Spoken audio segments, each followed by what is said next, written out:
अच्छा खैर जनाब, how to calculate final merit. सबसे पहले रिटन टेस्ट होगा।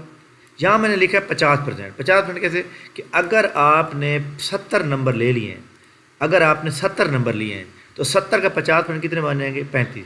ये 35 नंबर आपके मेरिट इसमें कैलकुलेट होंगे, इसके अंदर आपके जब फाइनल मेरिट लिस्ट बनेगी।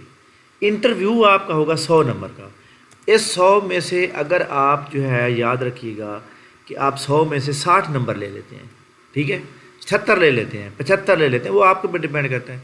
लेकिन यहाँ रिटर्न के अंदर भी याद रखिएगा कि 40 नंबर लेने ज़रूरी होते हैं पास करने के लिए, वरना चांस काउंट हो जाता है। और यहाँ इंटरव्यू में 50 नंबर लेने ज़रूरी होते हैं, चाहे मेरिट लिस्ट बने या ना बने, इधर मेरिट लिस्ट बने ना बने, ताकि आपका चांस काउंट हो। इधर इंटरव्यू में 50 नंबर 50% मार्क्स और इसमें 40% मार्क्स 100 में से।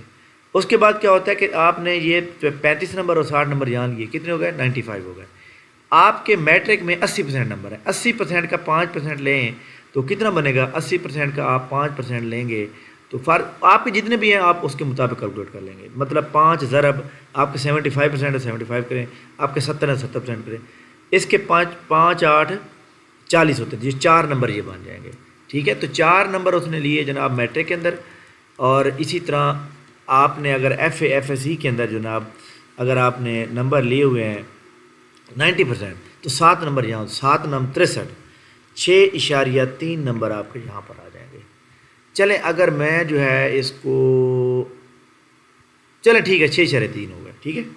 यानी ये एक तरीक़ाकार है जो मैं आपको एक डेमो दे रहा हूँ, बता रहा हूँ कि किस तरह मेरिट रूल बनाते हैं।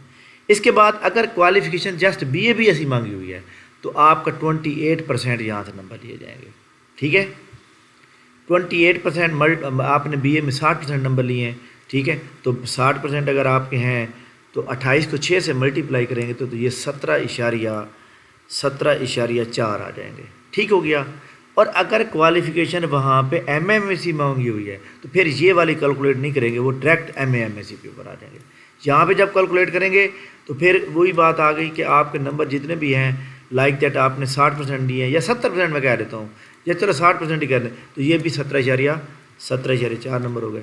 अब देखें हमारे सामने ये 35 और 60 90 हो गए, 90 और 95 99 और 6 कितने हो गए? 105.3, 105.3 और 17 कितने होते हैं? 122.7। ये टोटल बने हैं आपके 122.7। अब मेरिट लिस्ट बनेगी, जितनी नंबर ऑफ़ सीट्स होंगी उसके मुताबिक मेरिट लिस्ट बनती है।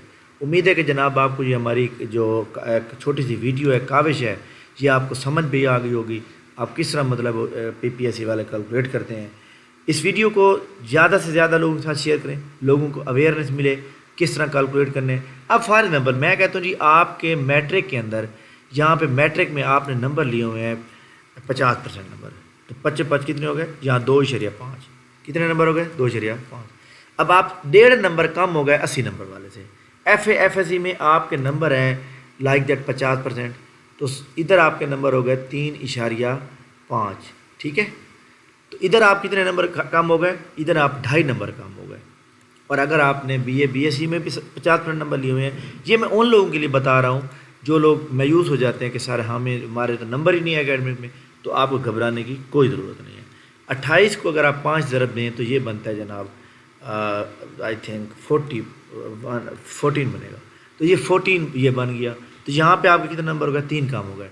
1.5 नंबर यहाँ से कम हुआ, 3.5 यहाँ से कम हुए, 5 और 3 यहाँ से 8 नंबर कम हो गए।